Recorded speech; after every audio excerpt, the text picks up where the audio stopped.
Hi everybody, I'm Ian Smith, Chair of the Integrated Care Board. I think the vision we have and the ambition we have for Surrey has been very well described.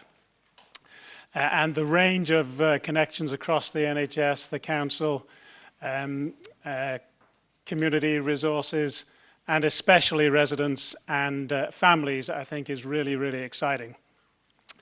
What we need to do, however, is to make this happen and make this matter for the residents, patients, and families of Surrey. So what we've done in the NHS, and there are detailed plans, the joint plan that Sue Robertson's leading, is to put this into practice so that we can really have demonstrable changes to the experiences that people have within Surrey, to the outcomes that patients experience when they interact with the NHS.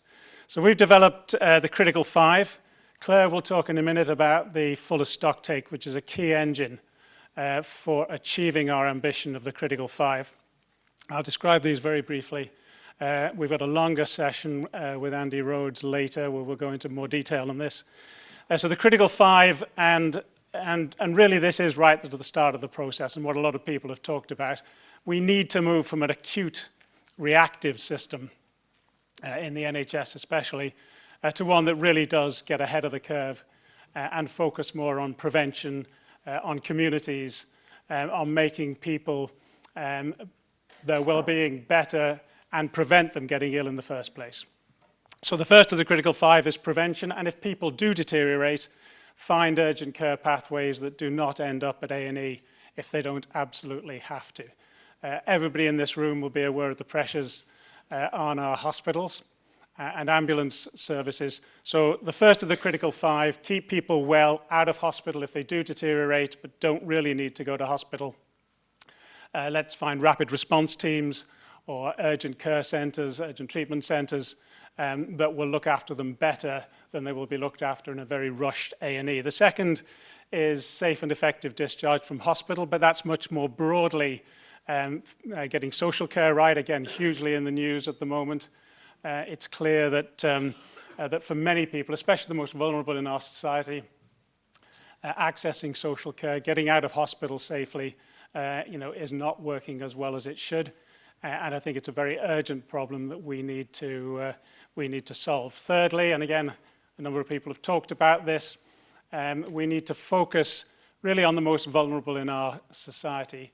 Identify who they are, that's the rather fancy term, population health management. Identify the most vulnerable in our society, preferably before they deteriorate, so that we can prevent that deterioration.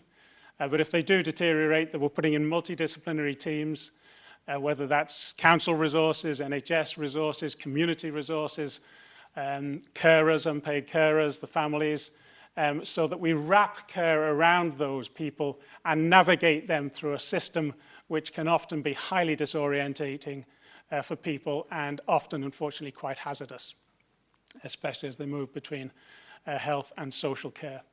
The fourth of the Critical Five is if you do go to hospital appropriately, clearly you want to have the best possible service within a hospital. So we've got some excellent, in fact, all of our hospitals in Surrey are excellent and perform extremely well. But obviously, there's a lot more we can do in terms of ensuring that we are giving people the best possible care if they are admitted to an acute hospital. Those in the NHS will know about the Getting It Right First Time programme, which is an excellent programme that focuses on patient outcomes for the 23 or 25 clinical subspecialities that are typically found in a hospital, and measure those outcomes and develop best practice so that if you do go into hospital appropriately, that you are getting the best possible care. And the last of the Critical Five is ensuring that we are looking across the system so that we are organising this around patients, residents, families.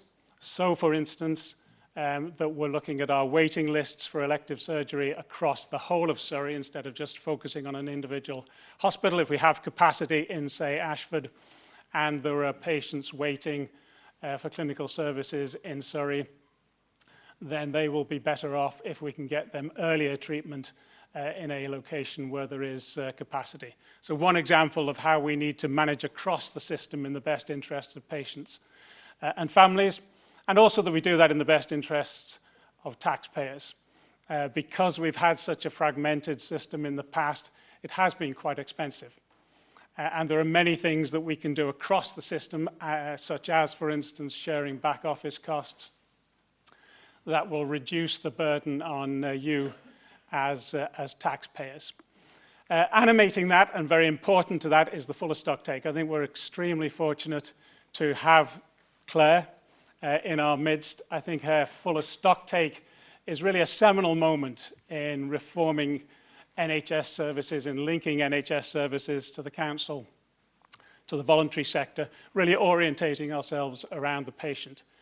So I think it's a really consequential piece of work, and I think we're really lucky, and congratulations to Claire for doing a great job. So on that note, I will pass over to Claire.